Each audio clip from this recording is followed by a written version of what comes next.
언제나 내 편이 되는 투자. 이베스트 투자증권. 안녕하십니까. 이베스트 투자증권 프라임의 김지웅 대리입니다. 주식이 알고 싶다. 자, 이번 시간 소문에 사서 뉴스에 팔아라 두 번째 시간이고요. 이번 시간에는 지난 시간에 예고 드렸던 것처럼 소문 그리고 뉴스, 투자 정보가 시세에 어떻게 반영이 돼서 움직이는지, 그 이후의 결과는 어떻게 됐고, 그렇다면 우리는 소문과 투자 정보, 뉴스를 과연 어떻게 이용을 해야 되는지에 대해서 좀 더 심도 있게 보는 시간 갖도록 하겠습니다. 한미약품이라는 종목을 예시로 들 건데요. 자, 한미약품이 그 2015년 10월 23일날 이러한 기사가 나왔습니다. 금융위 한미약품 불공정 거래 확인 검찰 통보, KBS에서 나온 뉴스 기사고요. 그러니까 이 그 기사의 내용은 어떤 이제 한미약품 직원이 2015년 3월에 회사에 그런 기술 수출 계약 체결 정보를 애널리스트에게 전달을 했고, 그 애널리스트가 펀드 매니저들한테 이 사실을 알리게 되면서 이제 미공개 정보를 이용한 그런 혐의를 받았다, 불공정 거래를 확인했다 라고 이제 금융위에서 조사를 해서 기사가 발표가 된 겁니다. 그렇다는 건, 제가 이 기사를 붙인 거는, 즉 해당 직원은 이제 3월부터 해서 한미약품이 여러 차례의 그 기술 수출 계약 건이 공시화됐고 알려졌고, 그리고 주가 또한 엄청나게 상승을 했죠. 그 해당 직원은 이렇게 될 거를 일찍부터 알고 있었다라는, 즉 내부자로서 내부자 정보를 이용할 수 있는 누군가가 있었다라는 그 내용을 보여드리려고 이랬던 거예요. 즉 누군가는 정보의 선순위에서 그 정보를 이용을 해서 뭔가 시세 차익을 노리고 하는 누군가 충분히 있을 수 있다라는 거죠.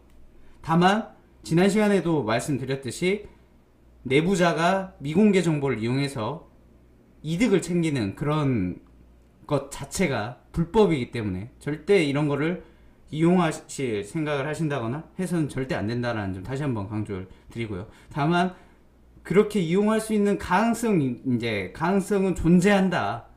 그러니까 뭐랄까 실제로 일어나지는 않았을지언정 의심은 해볼 수 있다라는 거죠.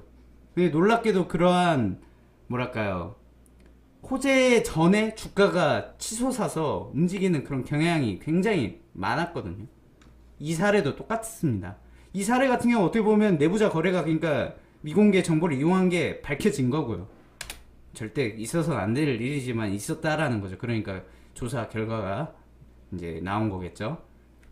여튼 3월에 만약에 그 내부자의 이야기를 듣고 이 주식을 샀었다라면 그 해 2015년 말에는 엄청난 투자 수익을 올릴, 거의 한 300% 이상의 수익을 낼 수 있었던 그런 결과가 나오는데요.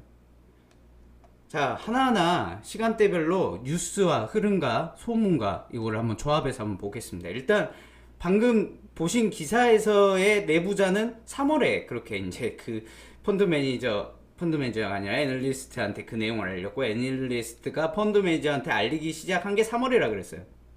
엄청 오르기 전, 한참 전부터, 그러니까 정보는 이렇게 떠돌고 있었다. 그리고 나서 처음으로 이제 수출 계약이 나오고 나서 본격적인 제약 바이오의 그 신약 그 기술 수출에 대한 기대감이 본격화되는 시점이 이제 시작이 됐습니다. 이때부터.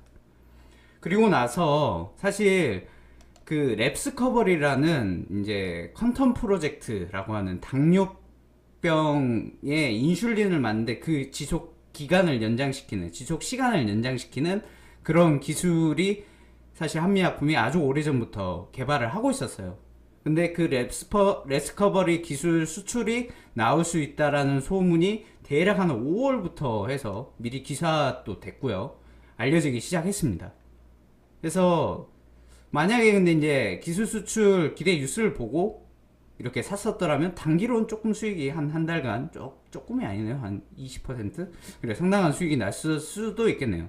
그리고 나서 7월 말에 갑작스럽게 베링거 인게라임이라는 이제 업체의 기술 수출 7.3억 달러, 대략 한 8천억 수준, 그 정도가 수출이 나왔다. 그리고 나서 만약에 그 뉴스를 보고 주식을 샀더라면, 한미약품 주식을 샀더라면 논스톱으로 이렇게 큰 폭의 하락을 맞게 되는 거죠. 그러니까 누군가는 이게 나올 걸 알고 선침해를 했고, 물론 랩스커버리에 관련된 건 아니었지만 호재가 나오자 바로 차익 실현이 나왔고, 그리고 나서 그 이후에 주가는 계속적으로 이제 50만 원에 달했던 주가가 30만 원까지, 이게 별거 아닌 것 같은데 대략 한 30% 이상 하락을 한 겁니다. 그리고 나서 한참 하락하고 나서 뒤늦게 이제 10월에 증권사 실적 목표가 44만 원으로 하향, 이런 안 좋은 리포트가 나왔어요. 그러면 이거 보고 이때 마침 아까 그 KBS 그 뉴스 불공정 거래 이슈까지 터지면서 계속적으로 투자 심리가 안 좋아서 만약에 거기에 대고 매도를 했더라면 얼마 안 가서 갑자기 이상 급등이 일어나고, 그리고 나서 11월 초에 사노피의 레스커버리 4조 9천억이라는 정말 기록적인 어마어마한 기술 수출이 나오게 됩니다. 그리고 나서 바로 증권사 리포트 목표 주가 100만 원 딱 나오죠. 어떻습니까, 고객님들?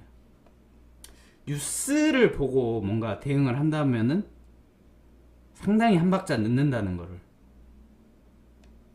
베링거 인게하임 사태도 그렇고, 그 수출 때도 그렇고, 그리고 사노피 레스커버리 기술 수출 이후에 살 수 있었다면 이 자리였겠죠. 이 자리 한 70만 원 이상 해야 살 수 있었겠죠. 왜? 이날이 상한가니까. 뉴스가 나온 날 바로 점상으로 갔으니까. 가장 억울한 사람이 이날 판 사람이고요. 뉴스나 여러가지 투자 정보 보고 매매하는 게 굉장히 엇박자가 날 수 있는 가능성이 있다는 거죠. 오히려 차라리 이때 레스커버리 기술 수출을, 이 기대 뉴스를 보고, 물론 반년 동안 굉장히 힘든 시간을 보냈어야 했겠죠. 안 나오니까 계속. 근데 차라리 이 소문을 듣고 산 사람은 그나마 나은데, 사실 소문을 듣고 산 사람도 이 하락을 보고 여기에 수많은 안 좋은 악재들이 나온 거를 본다면 과연 참아낼 수 있을까요? 그것도 굉장히 어려운 일이고요. 그리고 나서 여튼 뉴스를 보고 산 거는 이 사례에서는 정말 최악의 그런 거래가 되는 거죠. 이제 사노피 레스커버리 뉴스가 나오고 나서 그 이후로 이제 본격적으로 주가가 하락을 타기 시작했어요. 한미약품 같은 경우. 그러면 70만 원에 산 사람은 엄청나게 큰 손실을 보게 되는 그런 결과가 나왔죠. 그렇습니다. 즉 뉴스 보고 대응을 하는 거는 이 사례에서는 굉장히 안 좋았고요. 소음을 듣고 하는 것도 상당한 기간 동안에 엄청난 고난과 인내를 겪어야 되고요. 내부자 정보는 요 기사처럼 누군가는 이용을 하고 있다라는 거. 그리고 사노피 랩스커버리 뉴스가 나오기 전에 이미 주가는 슬금슬금 올랐고요. 즉 누군가는 알고 있었다라고 의심을 해볼 수 있는 그런 흐름이 나오고요. 그렇습니다. 우리는 어떻습니까? 우리 투자자들은 상당히 정보의 후순위라는 게 요 사례만 봐도 굉장히 느껴지지 않습니까? 그래서 제가 간단히 특정 주식의 정보 전달 과정을 이렇게 매핑화 해봤습니다. 도식화를 해봤는데, 그 어떤 회사에 대해서 가장 정보를 잘 아는 사람은 누굴까요? 제가 보기에는 사실 임직원일 가능성이 있고요. CEO는 좀 전반적인 그런 회사 상황을 보다 보면 좀 큰 그림에 오히려 놓치는 그런 부분도 있지 않을까 싶은데, 여튼 임직원들, CEO를 포함한 임직원들이 가장 정보에 대해서 잘 알겠죠. 그 회사의 내부 정보에 대해서. 근데 그 사람들도 가족이 있을 것이고 친구가 있을 것이고, 그 친구 중에 또 기관 투자가가 있을 수도 있고, 근데 그 가족들이 혹은 지인들이 혹은 기관 투자가들이 그 정보를 그 각각의 한 명 한 명이 또 지인에게 또 얘기를 하고, 또 지인이 지인에게 얘기를 하고, 기관 투자가가 또 지인에게 얘기를 하고, 기관 투자가가 기자에게 얘기하고, 이게 이제 지금 정보가 어떻게 흘러가고 있는 걸 말씀드린 거예요. 그리고 실무자도 또 직원들이 있을 거고, 아니 그 지인들이 있을 거고, 그렇게 되면 가족 지인들에게 알려질 거고, 그리고 이제 IR 담당자가 보통 애널리스트와 많이 이야기를 하는데, 애널리스트 이제 실무자 IR 담당자랑 이야기하게 되면 애널리스트 분들께서 리포트를 써 주시면 그 리포트가 이제 뉴스화돼서 개인 투자자한테 전달이 되는 거죠. 분명한 거 이겁니다. 이렇게 내부자들이 아는 정보가 정보화가 되어 개인 투자자들에게까지 이렇게 정보가 오기까지는 굉장히 많은 다리를 거치게 된다는 거고, 그 사이에 소문이라든지 고급 정보는 누군가는 충분히 이용을 해서 미리 쥐고 있을 가능성이 있다는 거죠. 그러니까 우리 개인 투자자들은 이런 합리적 의심을 해볼 수 있다는 거예요. 과연 내가 아는 소문, 내가 아는 뉴스, 이게 정보로서 정말 가치가 있는가? 혹시 이게 선침해가 돼 있는 건 아닐까? 누군가가 미리 사서 저가에 사서 쟁겨놓은 거 아닐까? 좋은 뉴스가 나오길만을 바라면서 이런 합리적 의심을 해야 된다라는 겁니다. 우리 개인 투자자 저 포함해서 저도 뭐 그렇게 고급 정보를 가지고 있는 게 없으니까. 정보의 후순위입니다. 정보의 후순위는 눈치가 빨라야 됩니다. 즉, 그렇다면 우리는 어떻게 해야 되느냐? 이러한 뉴스, 투자 정보를 접하게 됐을 때, 소문, 이런 것들을 접하게 됐을 때, 과연 이 정보가 현재 시세에 반영이 됐는가? 그리고 내가 알고 있는 정보를 남들도 알고 있을까? 이거를 빨리가 아니라 냉정이죠. 빨리가 아니라 냉정히 한번 확인을 해야 할 필요가 있다는 거예요. 스스로 검증을 할 필요가 있어요. 이미 이 소문에 의해서 주가가 저 바닥에서부터 거래량 막 나오면서 이미 올라있지 않은가. 그리고 특히 인터넷에 흘러다니는 그런 소문, 뜬 소문, 이런 것들은 고등학생 수준으로도 조작 가능하다는 이런 기사가 있습니다. 2011년에 나온 기사고요. SNS 이용해 주가 조작, 고등학생도 포함, 매일경제에서 나온 그런 기사인데, 그 정보 조작을 고등학생이 했답니다. SNS에서. 이 정도 수준이에요. 소문이란 게 얼마나 헛되고 쉽게 조작될 수 있는가를 보여주는 그런 기사라고 할 수가 있겠습니다. 자, 그래서 정보의 후순위는 이러한 체크리스트를 가지고 확인을 해보면 좋다라는 거죠. 방금 제가 말씀드린 그 내용입니다. 호재는 이미 주가에 반영이 돼서 많이 올랐지 않았나, 악재가 나왔을 때는 이미 주가가 그 악재에 의해서 이미 하락하지 않았나, 이미 알려진 뉴스인가, 그리고 거래량이 많이 발생을 한다는 건 그만큼 누군가가 저가에 사서 고가에서 손바뀜이 많이 일어난다는 거거든요. 거래량이 이유는 모르겠지만 굉장히 많이 발생하고 있지는 않은가, 이런 것도 한번 의심을 해봐야 되고요.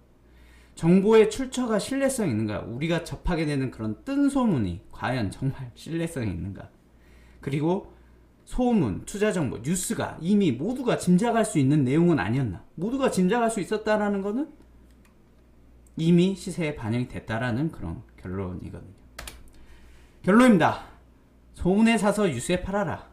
일각타당한 면도 있지만 일반적으로 내가 알고 있는 소문이 과연 고급 정보인가, 고급 정보가 아닐 가능성이 굉장히 크다라는 거죠. 그리고 내가 본 뉴스가 시장에 반영되었나, 일반적으로 반영됐을 가능성이 굉장히 크다는 거죠.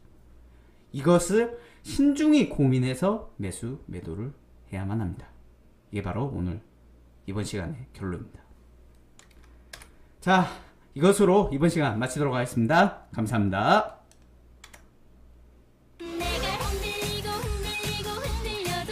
지금 이렇게 신나는 음악에도 어깨가 들썩이지 않는 당신은 투자에 뭔가 문제가 있다는 것. 그러니까 이베스트 투자증권으로 가야지. 언제나 내 편이 되는 투자. 내 편이 베스트. 이베스트 투자증권. 투자 정보도 이베스트 투자증권. 원금 손실에 유의하세요.